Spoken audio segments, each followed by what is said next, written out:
지구상에서 가장 부지런한 곤충이 개미와 꿀벌이라고 하지요. 특히 개미의 부지런함을 누구도 부인할 수 없을 것입니다. 개미는 누가 시키지 않아도 일을 참 잘해요. 통치자도 없지요. 또 상사도 없습니다. 또 감독자도 없습니다. 그런데도 쉬지 않고 자기가 맡은 역할을 잘 감당해 내거든요. 여러분, 혹시 개미가 먹이를 옮기는 모습을 보신 적 있습니까? 자기 몸보다도 몇 배는 진짜 더 큰 먹잇감을 옮기거든요. 이 옮기다가 쓰러질 법도 한데 넘어지면 또다시 일어나서 옮기고 또다시 일어나서 옮기고 참 부지런합니다. 개미가 얼마나 부지런하면 성경도 우리에게 이렇게 권면하고 있어요. 자, 잠언 6장 6절부터 8절 같이 읽어보겠습니다. 게으른 자여, 개미에게 가서 그가 하는 것을 보고 지혜를 얻으라. 개미는 두령도 없고 감독자도 없고 통치자도 없으되 먹을 것을 여름 동안에 예비하며 추수 때에 양식을 모으느니라. 개미에게 가서 배우래요. 무엇을 배우느냐? 두 가지를 배우라는 겁니다. 하나는 부지런함을 배우고 또 하나는 미래를 준비하는 지혜를 배우라는 거예요. 여러분, 결국 성경도 개미의 부지런함만큼은 인정하고 있다는 것이지요. 그런데 사람 중에도 보면은요, 개미처럼 참 열심히 부지런히 사시는 분들이 있습니다. 우리 성도들 중에도 보면 정말 열심히 살아요. 부지런히 삽니다. 분초가 막 쪼개어 아낄 정도로 참 열심히 부지런히 인생을 진중하고 신중하게 사시는 분들이 참 많이 계십니다. 그런데 여러분, 우리가 열심히 사는 것 참 중요한 일입니다. 그러나 그보다 더 중요한 것이 있습니다. 바로 하나님께서 열심히 우리를 위하여 일하여 주시는 거예요. 내가 열심히 사는 것 중요해요. 내 부지런함 중요합니다. 그러나 하나님이 열심히 부지런히 우리를 위해 일해 주시고 우리가 일상을 살면서 하나님이 나를 위해 일하심을 내가 경험하고 살아가는 거예요.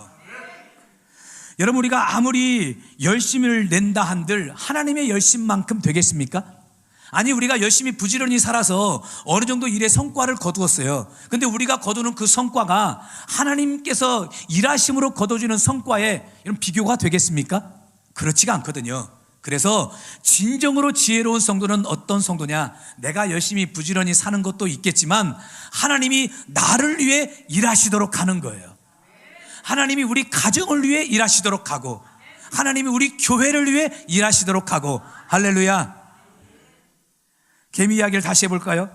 개미가 자기 몸보다도 몇 배나 더 큰 먹이를 옮기거든요. 근데 그렇게 먹이를 옮기는 그 개미들에게 조그마한 돌멩이 하나, 내가 볼 때는 진짜 조그마한 돌멩이거든요. 이 조그마한 돌멩이 하나 툭 던져놔 보십시오. 그럼 개미들이 어떻습니까? 개미들은 이거 완전히 청천벽력이에요. 난리가 납니다. 애들이 막 야단법석이고 막 여기저기 막 뿔뿔이 흩어지고 막 난리도 아니거든요. 여러분, 제가 볼 때는, 내가 볼 때는 조그만한 그 돌멩이, 손톱만큼도 작은 그 돌멩이 하나인데 개미는 그 돌멩이 하나에 그냥 저렇게 야단법석을 떠는 그 모습을 보면 어느 때는 참 개미가 연약하구나, 또 한심하구나 이런 생각이 드는데, 여러분, 하나님이 우리를 보실 때 그와 같다는 것입니다. 우리가 정말 큰 일을 성취시켜 보겠다고 뭔가 열심히 부지런히 일해요. 열심히 일합니다. 최선을 다합니다. 그러나 살다 보니 인생의 작은 돌멩이 하나 정도의 인생 문제가 우리에게 툭 던져져요. 그럼 우리는 어떻습니까? 여러분, 난리가 아니에요. 야단법석을 부리고, 나는 망했다, 끝났다, 내 인생은 이제 여기까지인가 보다, 얼마나 우리가 난리를 치고 있냐고요. 근데 이런 모습을 하나님이 보실 때 얼마나 참 한심스럽게 보이는지 몰라요. 여러분, 하나님께서 우리를 위해 일해 주시면 정말 아무것도 아니게 되는 줄 믿습니다. 그래서 내가 열심히 일하는 것보다 더 중요한 것이 하나님이 나를 위해 일하시도록 하는 거예요. 여러분, 홍해 앞에 선 이스라엘 백성들을 보십시오. 그 당시에 출애굽을 했던 이스라엘 백성들이 200만에서 300만 명이라고 이야기합니다. 여러분, 작은 인원이 아니죠. 근데 그 300만 명의 많은 이스라엘 백성들이 홍해 앞에서 일렬로 쭉 줄을 서가지고 물그릇을 가지고 홍해를 퍼 나른들, 여러분, 홍해가 갈라지겠습니까? 홍해물이 마르겠습니까? 아니면 펌프 갖다가 품어낸들 그 홍해물이 여러분 마르고 홍해가 갈라져서 이스라엘 백성들이 그 홍해를 건너갈 수 있었겠습니까? 그럴 수 없거든요. 아무리 인간이 노력하고 애를 쓴다고 한들 그 바다를 어떻게 갈라내겠습니까? 그런데요, 하나님이 단 한 번만 일하십니다. 많이 일한 것도 아니고 단 한 번 일하시는데 어떤 기적이 많으냐? 출애굽기 14장 21절 22절 같이 읽어볼게요. 바다 위로 손을 내밀매 여호와께서 큰 동풍이 밤새도록 바닷물을 물러가게 하시니 물이 갈라져 바다가 마른 땅이 된지라. 이스라엘 자손이 바다 가운데를 육지로 걸어가고 물은 그들의 좌우에 벽이 되니. 할렐루야. 홍해가 갈라지고 이스라엘 온 백성들이 마른 땅같이 홍해를 건너가게 되었어요. 누가 일하시니까요? 하나님이 일하시니까요. 여러분, 이것이 바로 하나님의 일하심의 역사예요. 그러니 반드시 기억하십시오. 나의 열심보다, 나의 부지런함보다 더 중요한 것이 하나님이 나를 위해 일하여 주시는 거예요. 올해 하나님께서 오늘 저와 여러분들을 위해 일하여 주실 줄 믿습니다. 하나님이 우리 교회를 위해 일하여 주실 줄 믿습니다. 하나님이 여러분의 사업장과 직장을 위해, 여러분의 자녀들을 위해 일하여 주시는 역사가 있을 줄 믿습니다. 그럼 여기서 질문이 한 가지 생겨요. 하나님께서 어떻게 우리를 위하여 일하여 주시느냐, 이것입니다. 하나님이 일하시는 방법이 도대체 무엇이냐, 이거지요. 한번 따라하겠습니다. 성도들의 기도를 통하여. 여러분, 하나님이 무엇을 통하여 일하셔요? 우리의 기도를 통하여 하나님이 일하시는 거예요. 여러분, 성경을 보면은요, 성경은 기도에 대해서 정말 수없이 많은 이야기를 하고 있습니다. 성경 전체에 구체적인 기도의 장면이 약 650번 등장을 합니다. 여러분, 성경에 그 어떤 사건들이 650번이나 기록된 사건들이 있을까요? 여러분, 십자가의 사건도요 650번 기록되어 있질 않아요. 근데 기도의 사건은 650번 이상이 기록되어 있어요. 그리고 그 가운데 450번이 기도했더니 응답되었다라는 사건들로 기록되어 있어요. 여러분, 기도라는 단어만 봐도요 500번 이상이 나옵니다. 특히 기도뿐만 아니라 아뢰다, 묻다, 또 구하다, 기도와 관련된 단어들이죠. 이런 단어들만 해도 550번에서 650번 정도 기록되어 있어요. 그러니 기도와 관련된 단어만 해도 성경에 1000번 이상이 기록되어 있는 거예요. 여러분, 그러니 성경은 기도를 말하고 있는 책이라 해도 과언이 아니에요. 그래서 어떤 신학자는요, 성경에서 기도를 빼면 더는 할 말이 없다라고 이야기도 합니다. 여러분, 성경이 이렇게 기도에 대해서 많은 부분을 이야기하고 있는 이유가 무엇 때문일까요? 바로 하나님께서 우리를 위해 일하고 싶으시다는 거예요. 하나님이 우리를 위해 그토록 일하고 싶으시다는 거예요. 좀 과격한, 격한 표현, 좀 속된 표현을 해보자면 하나님이 우리를 위해 일하고 싶어가지고 막 안달이 나신 거예요. 야, 내가 성촌교회를 위해 일하고 싶은데, 야, 내가 우리 성촌교회 장로님들을 위해 일하고 싶은데, 내가 우리 성도들을 위해 막 일하고 싶은데, 막 하나님이 막 일하고 싶으셔가지고 은혜를 주고 막 축복을 주고 능력을 주고 역사를 주고 싶으셔가지고 하나님이 막 어쩔 줄 몰라 하시는 거예요. 안달 나신 거예요. 그래서 성경은 우리에게 뭐라고 말하냐? 기도하라는 겁니다. 우리가 기도해야 하나님이 우리를 위해 일하시지요. 우리 교회가 기도해야 하나님이 우리 교회를 위해 일하시지요. 하나님은 지금도 우리를 위해 일하시는 분인 줄 믿습니다. 그리고 24시간 우리를 위해 일할 준비를 하고 대기하고 계시는 분이신 줄 믿습니다. 그런데 문제는 뭐냐면 하나님 지금도 일하고 계시고 우리를 위해 일하려고 준비하고 계시는데 우리가 기도를 안 해요. 그러니 하나님이 일하실 수가 없는 거예요. 오늘 본문 말씀도 보십시오. 실로 엄청난 말씀이 오늘 본문에 기록되어 있어요. 자, 12절 말씀을 같이 한번 읽어볼게요. 내가 진실로 진실로 너희에게 이르노니 나를 믿는 자는 내가 하는 일을 그도 할 것이요 또한 그보다 큰 일도 하리니 이는 내가 아버지께로 감이라. 여러분, 지금 이 말씀 누구 말씀입니까? 누가 하신 말씀입니까? 예수님이 직접 하신 말씀이에요. 예수님이 공생의 기간 중간에 얼마나 많은 일들을 했습니까? 여러분, 안진뱅이를 일으켜 세웠지요. 귀신들을 떠나가게 만들었지요. 여러분, 풍랑을 잔잔케 했지요. 눈면 소경의 눈을 깨끗하게 치료하셨지요. 심지어는 죽었던 사람도 살려내는 엄청난 역사를 예수님께서 행하셨거든요. 근데 예수님 뭐라고 말씀하시느냐? 얘들아, 너희도 내가 한 일을 할 것이라는 거예요. 근데 우리 예수님 한술 더 떠서 아니, 내가 한 일보다도 너희는 더 큰 일을 행하리라 그랬어요. 그런데 무엇으로 우리가 이런 일을 가능하게 하느냐고요. 오늘 본문의 구조를 보면 13절 14절에서 그 답을 주고 있어요. 자, 같이 한번 읽어볼게요. 너희가 내 이름으로 무엇을 구하든지 내가 행하리니 이는 아버지로 하여금 아들로 말미암아 영광을 받으시게 하려 함이라. 내 이름으로 무엇이든지 내게 구하면 내가 행하리라. 하리라. 여러분, 우리가 예수님이 행하신 일을 하고 심지어는 예수님이 행한 일보다도 더 큰 일을 행할 수 있는 그 길이 무엇이래요? 기도래요. 기도. 기도하는 자가 예수님이 행하신 일을 하고, 아니 기도하면 예수님이 행한 일보다도 더 큰 일도 행하게 된다는 거예요. 여러분, 기도가 무엇입니까? 기도는 하나님이 우리를 위해 일하시도록 맡겨드리는 것이 기도예요. 여러분, 기도가 무엇입니까? 기도는 우리의 일상에, 우리의 삶의 현장에 하나님을 끌어 모셔오는 것이 기도예요. 여러분, 기도는 내가 할 수 없는 일을 하나님께 맡기는 것이 기도이고, 여러분, 기도는 하늘이 땅에 개입하는 것이 기도예요. 상상해 보세요. 하늘과 땅의 권세를 가진 하나님께서 우리 삶에 개입하신다. 우리 삶에 임하신다.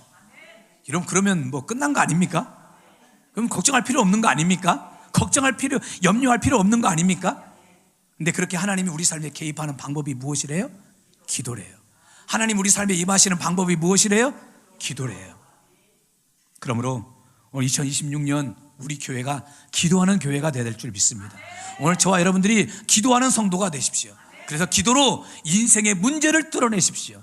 여러분의 삶의 모든 고민들을 기도로 뚫어내시기를 주님의 이름으로 축원합니다. 자, 그러면 우리가 어떻게 기도해야 되느냐 이겁니다. 오늘 설교의 주제가 나오는데요, 어떻게 기도해야 되느냐. 자, 13절 14절 말씀을 다시 한번 읽어볼게요. 너희가 내 이름으로 무엇을 구하든지 내가 행하리니 이는 아버지로 하여금 아들로 말미암아 영광을 받으시게 하려 함이라. 내 이름으로 무엇이든지 내게 구하면. 성경은 우리에게 어떻게 기도하라고 말합니까? 예수님의 이름으로 기도하라고 말하고 있어요. 자, 또 다른 말씀도 볼게요. 요한복음 14장 24절 같이 읽어볼게요. 지금까지는 너희가 내 이름으로 아무것도 구하지 아니하였으나 구하라, 그리하면 받으리니 너희 기쁨이 충만하리라. 예수님의 이름으로 기도해라, 그리하면 받으리니 무슨 말입니까? 응답이 있다는 것이지요. 그 응답으로 인해서 너희 기쁨이 충만하리라. 여러분, 예수님께서 아주 분명하게 말씀하시고 계시는 거예요. 내 이름으로 기도해라. 그럼 반드시 응답이 있을 것이고 그 응답으로 너희 기쁨이 충만하게 될 것이다. 여러분, 어느 초신자가 갑자기 기도를 하게 되었어요. 근데 기도를 한참 하고 난 뒤에 끝을 맺어야 되는데 도대체 어떻게 끝을 내는지가 이게 당황스러웠는지 잊어버린 거예요. 그래서 계속 주실 줄 믿습니다 하고 기도가 끝났다 생각하고 눈을 떴는데 다른 사람들은 손을 모으고 다 고개를 숙이고 이러고 있거든요. 이상하다, 나 기도 끝났는데 이분들이 왜 눈을 안 뜨시나 생각해 보니까 누구 이름으로 기도합니다? 예수님의 이름으로 기도합니다 라는 이 말이 안 나왔던 것이지요. 그러니까 기도가 끝나지 않았으니 다른 분들은 다 눈 감고 있는 거지요. 그런데 예수님의 이름으로 기도합니다라는 이 말이 이분이 생각이 나질 않는 거예요. 기도는 끝을 내긴 내야 되겠고, 그래서 어떻게 마무리를 지었느냐. 하나님 안녕히 계십시오 하고 마무리를 지었어요. 여러분, 저는 진짜 경험한 거예요. 제가 부교육자로 사역할 때 어느 제가 아는 분이 처음으로 기도를 하게 되었어요. 그래서 이분이 기도를 좀 뭐 하실 수 있으려나? 그런데 처음 기도치고는요 기도를 제법 잘하시는 거예요. 그거 놀랐어요. 와, 초신자가 이렇게 기도를 잘하시나. 근데 문제는 뭐냐면 이분이 예수님의 이름으로 기도합니다라고 마무리를 해야 되는데 이게 이분이 생각이 나질 않았던 것 같아요. 그래서 어떻게 기도한 줄 아십니까? 예수님 이만 줄입니다 하고 기도를 마쳤어요. 여러분, 그날 저뿐만 아니라 우리 전도사님 함께 갔던 교구 식구들 그 자리에 막 웃고 난리가, 이게 완전히 그 자리가 난리가. 예수님 이만 줄입니다. 뭐 예수님께 편지 쓴 것도 아니고. 여러분, 기도를 아무리 청산유수 같이 잘해도요 예수님의 이름으로 기도하지 않으면 안 되는 것이거든요. 오직 예수님의 이름으로만 기도해야 응답이 있는 줄 믿습니다. 하나님께 도달되는 기도의 결정적인 요소는 예수님의 이름을 붙들고 기도하는 거예요. 왜 그렇습니까? 예수 이름에 소망이 있거든요. 예수 이름에 능력이 있거든요. 예수 이름에 권세가 있어요. 예수 이름에 은혜와 축복이 있어요. 우리는 성경을 통해 이 사실을 너무 잘 알고 있어요. 자, 마태복음 1장 21절 같이 한번 읽어볼게요. 아들을 낳으리니 이름을 예수라 하라. 이는 그가 자기 백성을 그들의 죄에서 구원할 자이심이라 하더라. 예수님의 이름의 뜻이 무엇이래요? 자기 백성을 그들의 죄에서 구원할 자다. 이게 예수라는 이름의 뜻인데, 여러분, 예수라는 이름의 뜻에 우리를 죄에서 구원하는 것뿐만 있습니까? 아니요, 그 이상도 있어요. 저주스러운 환경에서도 우리를 구원해 주시고, 또 불통의 환경에서도 온갖 실패에서도 우리를 구원해 주시고 회복시켜 주시고, 우리의 육신의 질병으로부터도 우리를 자유케 해 주시는 그 능력이 바로 예수 이름에 있는 거예요. 그래서 예수 이름은 우리에게 소망이 되고, 예수 이름은 우리에게 천국의 기쁨이 되는 줄 믿습니다. 우리 이와 같은 은혜를 사모하는 마음을 가지고 우리 박수치면서 슬픈 마음이 있는 사람, 우리 함께 찬양하겠습니다. 슬픈 마음 있는 사람, 예수 이름 믿으며 영원토록 변함없는 기쁜 마음. 예수의 이름은, 예수의 이름은 세상의 소망이요, 예수의 이름은 천국의 기쁨. 거룩하신 주의 이름, 거룩하신 주의 이름, 너의 방패 삼으라. 환난 시험 당할 때에 주께 기도를. 예수의 이름은 세상의 소망이요, 세상의 소망이요, 예수의 이름은 천국의 길. 예수의 이름은 세상의 소망이요, 예수의 이름은 세상의 소망이요, 예수의 이름은 천국의 기쁨일세. 할렐루야. 자, 그러면 예수님의 이름에는 구체적으로 어떤 능력이 있길래 예수님은 내 이름으로 기도하라고 하실까요? 예수님의 이름으로 기도하라고 하신 이유가 어디 있을까요? 도대체 그 예수님의 이름에 어떤 능력이 있길래? 여러분, 우리는 이 말씀을 알기 위해서는 사도행전 3장으로 넘어가야 돼요. 왜냐하면 그곳에 보면 예수님의 이름으로 안진뱅이가 일어서서 걷고 뛰는 기적의 사건이 소개되고 있거든요. 우리 그 본문을 통해서 예수님의 이름에 어떤 능력이 있는지를 깨달아 볼 수 있습니다. 이번 주하고 다음 주 두 주에 걸쳐서 말씀을 좀 전하고 싶은데요. 첫째, 예수 이름에는 우리의 현실적인 문제를 해결받을 수 있는 능력이 있습니다. 사도행전 3장에 소개되고 있는 사람은 선천성 장애를 가진 사람이었어요. 나면서부터 걷지를 못한 안진뱅이였어요. 사도행전 4장 22절에 보니까 이 사람이 40여 년 동안을 단 한 번도 걷지 못한 사람입니다. 생각해 보십시오. 나면서부터 40여 년 동안을 한 번도 걷지를 못했어요. 그런 인생이 얼마나 고통스럽고 괴로웠겠어요. 본인뿐만 아닙니다. 또 그 아들을 돌봐야 되는 그 부모님들, 온 가족들이 고통의 시간을 보냈겠지요. 그런데 이 사람이 뭐 육신이 아픈 것뿐만 아니라 또 가난하기까지 하네요. 그래서 그가 한 일이 무엇이냐? 사도행전 3장 2절 3절 같이 한번 읽어볼게요. 나면서 못 걷게 된 이를 사람들이 메고 오니 이는 성전에 들어가는 사람들에게 구걸하기 위하여 날마다 미문이라는 성전문에 두는 자라. 그가 베드로와 요한이 성전에 들어가려 함을 보고 구걸하거늘. 무엇합니까? 구걸하지요. 구걸하는 이유가 왜 그럴까요? 간단하지요. 먹고 살아야 되니까. 목구멍이 포도청이라고, 그래서 먹고는 살아야 되니까 구걸할 수밖에 없지요. 여러분, 하루하루 돈 몇 푼에 인생을 걸어야 되는, 마치 죽지 못해 사는 아주 가련한 사람입니다. 이런 사람에게 꿈과 희망이 있겠습니까? 희망이라고 한다면, 꿈이라고 한다면 오늘 하루 좀 수금이 잘 되는 거죠. 구걸이 좀 잘 되는 것, 이것이 이 사람의 유일한 소망이고 희망이겠지요. 그런데 여러분, 여기서 잠깐 생각을 해볼 것이, 어쩌면 오늘 우리의 모습과도 이 사람의 모습과도 뭐 흡사하다는 생각이 좀 듭니다. 가만 보면 우리도 눈앞의 현실 속에서 하루하루 먹고 사는 문제에 매달려 살 때가 참 많이 있어요. 사실 우리가 세상에 살면서 우리를 가장 고통스럽고 괴롭게 하는 것이 무엇입니까? 무엇을 먹을까? 무엇을 마실까? 무엇을 입을까 하는 생활의 문제거든요. 삶의 문제예요. 이번에 제가 어느 고등학교 졸업식에 가서 졸업생들이 하는 축하 공연을 봤어요. 18살의 나와 20살의 나를 그 표현한 그런 공연이었어요. 마치 뮤지컬처럼 학생들이 노래도 하고 또 이제 연기도 하는, 물론 어설프긴 하죠. 전문가들은 아니니까. 그럼에도 애들이 참 열심히 준비했다 이런 싶은 생각이 좀 드는데요. 주제가 무엇이었냐? 제가 보니까 주제는 걱정, 고민, 불안, 두려움이었어요. 18살이면 이제 고등학생 아닙니까? 이제 고등학생인 나도 걱정이 있고 고민이 있고 불안이 있고 두려웠어요.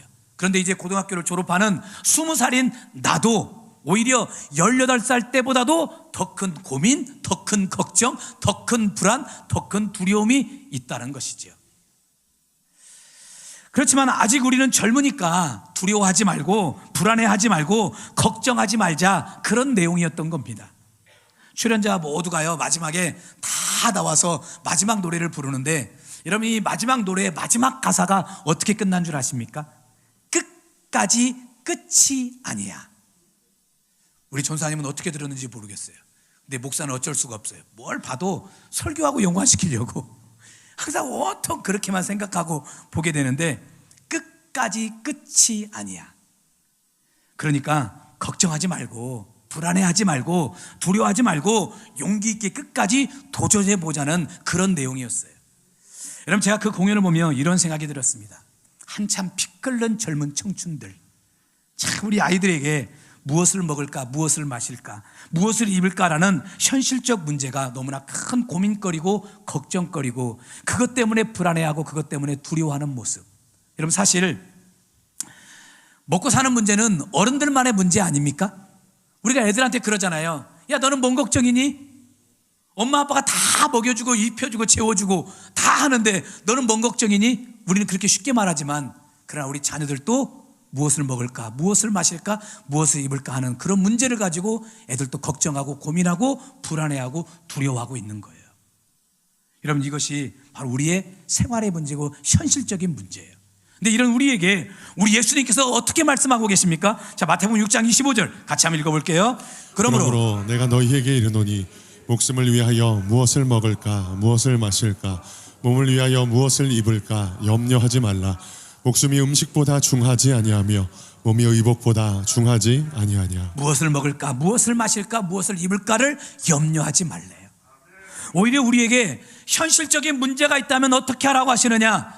바로 오늘 또 사도행전 3장에 보니까 예수님의 이름을 붙들고 기도하라는 거예요.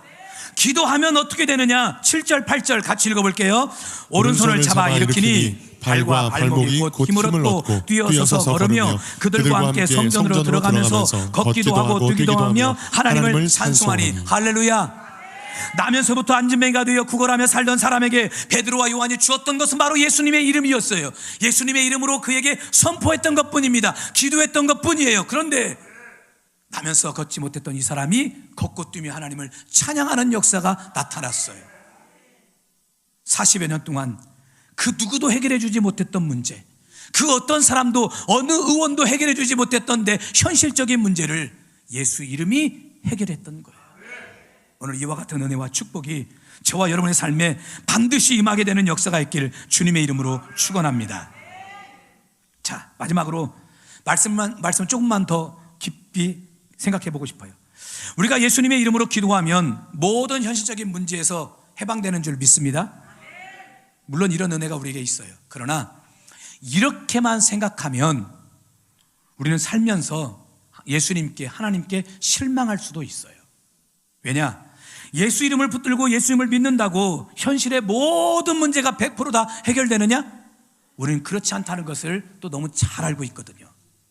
여러분 예수 믿어도 현실 문제에 부딪힐 때가 있어요. 예수 잘 믿어도 아플 수 있고, 예수 잘 믿어도 사고 당할 수 있고, 예수 잘 믿어도 인생의 어려움을 겪을 때가 있어요.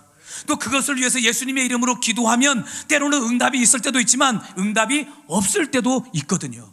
그러니 예수님의 이름을 붙들고 내가 기도한다고 내 모든 현실적인 문제가 100% 다 해결된다? 이렇게만 믿고 살면 우리는 때로는 실망할 수도 있고 상처받을 때도 있어요. 여러분 현실 문제에서 가장 중요한 것이 여러분은 무엇이라고 생각하십니까? 돈 없는 사람에게 돈이 생기고, 아니면 취업을 못하는 사람에게 취직하고, 건강을 잃은 사람이 건강을 회복하는 것, 이게 현실 문제에서 가장 중요한 것일까요? 물론 이 또한 중요한 것입니다. 그러나 이보다 더 중요한 것이 있어요. 그것이 무엇이냐? 성경은 우리 마음의 변화래요. 마음의 변화. 상황보다 형편보다 현실보다 생활보다 더 중요한 것이 그 상황과 형편을 대하는 우리의 마음이라는 것입니다. 왜냐? 상황과 형편이 아무리 어려워도요, 내 마음이 천국이면 그 사람은 행복하게 보이더라고요. 그러나 내가 아무리 많은 걸 소유하고 내가 지금 형통하게 살아도 내 마음이 지옥 같으면 그 사람은 뭔가 모르게 불행해 보여요. 행복하지가 않게 보이거든요. 그래서 성경은 우리에게 이렇게 말을 합니다. 잠언 4장 23절 같이 읽어볼게요. 모든 지킬 만한 것 중에 더욱 내 마음을 지키라. 생명의 근원이 이에서 남이니라. 무엇을 지키래요? 마음을 지키래요. 왜 그렇습니까? 사람을 살리기도 하고 죽이기도 하는 것이 바로 마음에 있기 때문에 그렇습니다. 그래서 마음을 지키라는 것이죠. 그렇다면 우리가 우리의 마음 어떻게 잘 지켜낼 수 있느냐 이것입니다. 바울이 우리에게 가르쳐주고 있어요. 우리의 마음을 지킬 수 있는 방법을. 자, 한번 따라서 하겠습니다. 자족하면 된다. 뭐 하면 된다고요? 자족하면 돼요. 스스로 만족하며 살면 되는 거예요.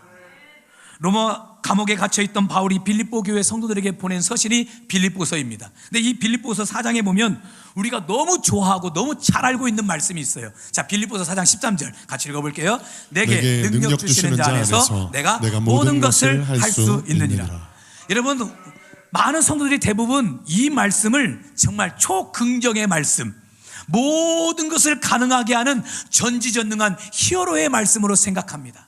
그래서 이 말씀을 너무 좋아해요. 내게 능력 주시는 자라서 내가 모든 걸 할 수 있다. 아, 좋은 대학 들어간다, 좋은 직장 들어간다, 우리 인생 잘 된다, 형통한다, 기적이 임한다, 뭐 은혜가 임한다, 나 부자 된다, 뭐 이렇게 막 모든 것이 다 잘 되는, 마치 우리가 슈퍼맨이 되어가지고 모든 걸 잘하는 히어로의 말씀으로 이해를 하거든요.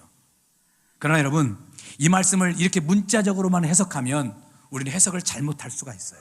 이 말씀을 온전히 해석하려면 그 앞절인 11절 12절 말씀을 같이 봐야 돼요. 자, 11절 12절이 뭐라고 말하고 있느냐?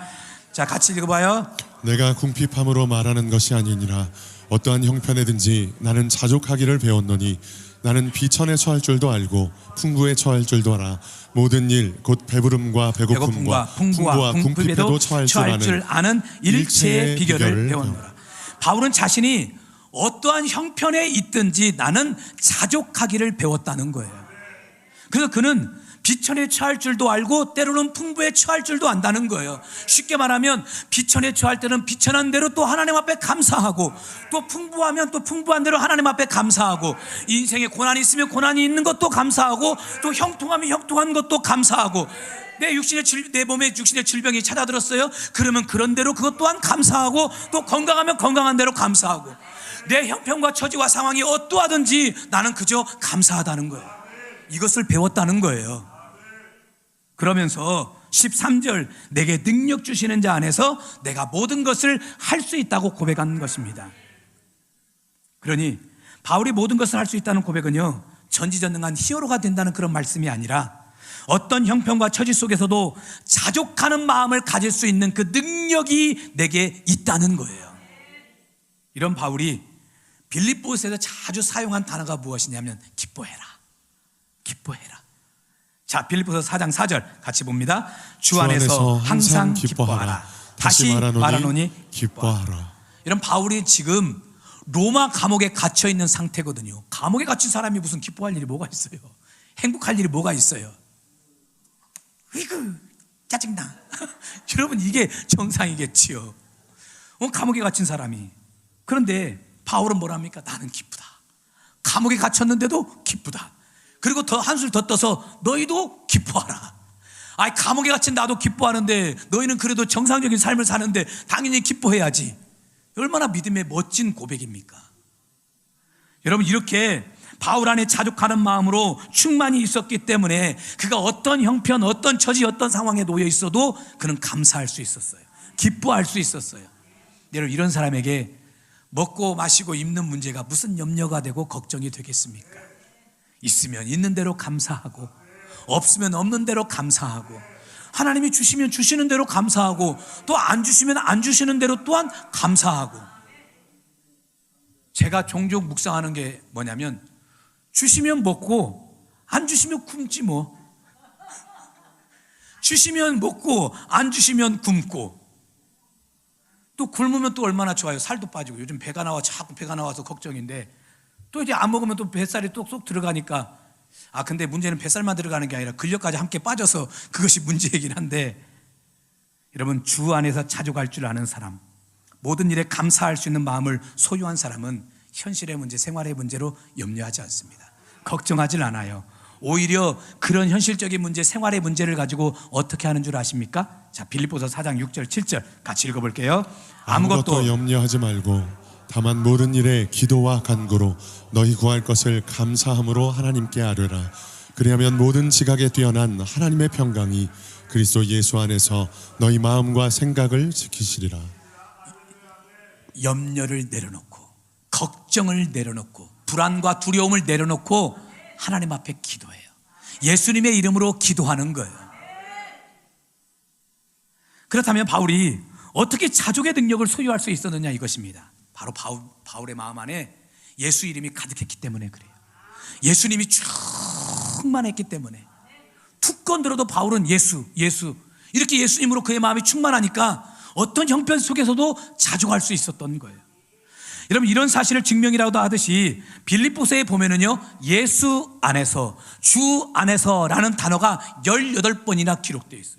여러분, 빌립보서가 긴 서신이 아니에요. 4장밖에 없는 짧은 서신인데, 이 짧은 서신 앞에 18번이나 예수 안에서, 주 안에서라는 표현을 쓰고 있어요. 무슨 말입니까? 그만큼 바울의 마음은 오직 예수님의 이름으로 충만했다는 거예요. 예수님으로 충만했다는 것입니다. 그러니 바울의 마음 안에 예수님이 가득했으니 없으면 없는 대로 감사하고, 있으면 있는 대로 감사하고, 비천하면 비천한 대로 감사하고, 풍부하면 풍부한 대로 감사하고, 그렇게 마음을 잘 지키며 자족할 수 있었던 거예요. 그렇게 자족하는 마음이 충만하면 먹고 사는 생활의 문제, 현실의 문제, 육체의 문제를 가지고 염려하거나 걱정하지 않고 오히려 그 문제 앞에서 예수님의 이름을 붙들고 기도하는 거예요. 기도로 인생의 문제를 뚫어내는 것이죠. 여러분, 잊지 마십시오. 예수를 소유하고 예수님의 이름으로 기도하는 자는 어떤 인생을 살게 되느냐? 고린도후서 6장 10절 같이 읽어볼게요. 근심하는 자 같으나 항상 기뻐하고, 가난한 자 같으나 많은 사람을 부유하게 하고, 아무것도 없는 자 같으나 모든 것을 가진 자로다. 할렐루야. 오늘 여러분들이 이와 같은 성도가 되시길 바랍니다. 근심하는 자 같으나, 무슨 말입니까? 삶 속에 근심할 일이 있다는 거지요. 걱정할 일이 있었다는 거지요. 불안해하고 두려워하는 일이 있다는 것이지요. 분명히 내가 볼 때는 이 사람은 근심해야 돼요. 걱정해야 돼요. 불안해하고 두려워해야 되는데, 그런데 근심하는 자 같으나 항상 기뻐하는 거예요. 이상합니다. 지금 막 걱정하고 염려하고 막 원망하고 불평해야 되는데, 아니 감사하대요. 뿐만 아닙니다. 분명히 내가 이분의 형편을 아는데, 이분이 여유롭지 못하신 분인데, 근데 누구보다도 풍요로워 보여요. 부자처럼 보이는 거예요. 마치 막 1,000억대 2,000억대 부자같이 막 그렇게 막 보이는 거예요. 분명히 내가 형편을 아는데도. 또 더 나아가서 아무것도 분명히 없는 것 같거든요. 그런데도 불구하고 모든 것을 다 가진 사람처럼 보이는 거예요. 어떤 사람이 이렇게 살아갑니까? 예수님의 이름을 붙들고 예수 이름으로 기도하는 사람에게 이와 같은 은혜와 축복이 임하게 되는 거예요. 우리 성도들 중에요, 종종 사고를 당하시는 분들이 계세요. 그래서 뭐 팔이 부러진다든지 다리가 부러진다든지, 그래서 병원에서 이제 수술을 한다든지 이런 분들이 계시거든요. 근데 그런 분들 병원에 신방 가면 지금까지 단 한 번도 그런 말을 들어보지 못한 그런 어떤 말을 듣게 되냐면, 목사님, 팔이 부러지신 분은 목사님 그래도 다리가 안 부러져서 감사해요. 다리 부러지신 분들은 목사님 그래도 갈비뼈가 안 나가서 감사해요. 갈비뼈 나가신 분들은 목사님 그래도 죽지 않아서 감사해요. 뭐라고 고백하느냐? 더 크게 다치지 않아서 감사하대요. 열심히 신앙생활하고 열심히 기도하고 열심히 주를 위해 충성하고 헌신하는데 차가 받으려고 했다가도 피해가야 되잖아요. 근데 그냥 차가 여전히 그냥 그대로 받쳐서 다리가 부러지고 갈비뼈가 나가는데도 불구하고 더 크게 다치지 않아서 감사하대요. 어떤 분은 그렇게 고백하더라고요. 목사님, 좀 하나님 좀 쉬라고 그런가 봐요. 병원에서 좀 푹 좀 쉬라고 이렇게 기회를 좀 주시는 것 같아요. 여러분, 이게 어떤 고백입니까? 근심하는 자 같으나 기뻐하는 자예요. 가난한 자 같으나 부유한 자고, 없는 자 같으나 모든 것을 소유한 사람입니다. 오늘 저와 여러분들이 이와 같은 하나님의 사람들이 되시길 바랍니다. 그것을 위해서는 예수의 이름을 붙들고 기도하는 것. 예수님의 이름을 붙들고 기도하면 예수님 우리의 마음에 자족하는 마음, 예수의 마음을 주실 것이고, 또 때로는 우리의 현실적인 문제, 상황의 문제, 모든 인생의 문제 또한 해결해 주실 거예요. 이와 같은 은혜와 축복이 오늘 저와 여러분, 우리 교회 안에 충만히 임하시길 주님의 이름으로 축원합니다. 아멘.